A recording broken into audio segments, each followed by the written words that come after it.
So last night, my wife and I watched The Prince of Egypt, a movie that if you're a Christian, I'm pretty sure you've probably seen before. It's iconic, and I'm sure you've probably seen some of the edits behind it and everything. Those are pretty cool. But what I only recently learned is that the 10 plagues brought upon Egypt actually have a lot more significance than what you might think, and how all 10 plagues in some way mock an Egyptian god of the time, God showing that he really is the one and only true God by mocking their gods. And I want to go through the list of the 10 plagues and which gods they mock and how it's important.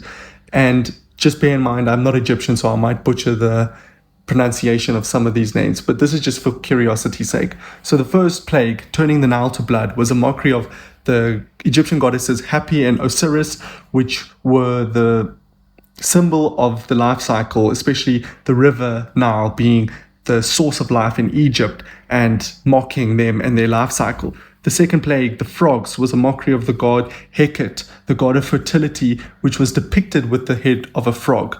The third plague, the gnats or mosquitoes, the dust of the earth was turned into gnats or mosquitoes, mocking the god Geb, the god of the earth and fertility of the soil.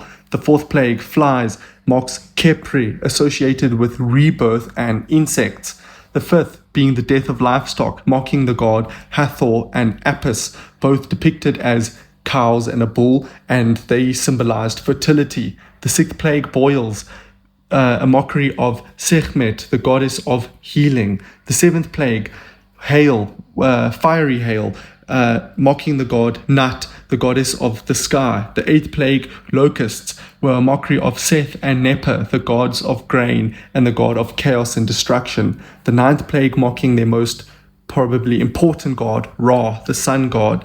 And the 10th and final plague, the death of the firstborn sons, was a mockery to Pharaoh himself, because the ancient Egyptians believed that Pharaoh was a living god amongst the people. And I thought this was just really interesting, and I shared it with you for interest's sake, and it just puts it a bit more into perspective of how destructive these plagues must have been, and how much destruction it would have had on the Egyptian people's psychology and on their minds, seeing the very things that they worship as gods being utterly destroyed and embarrassed by the one true living God.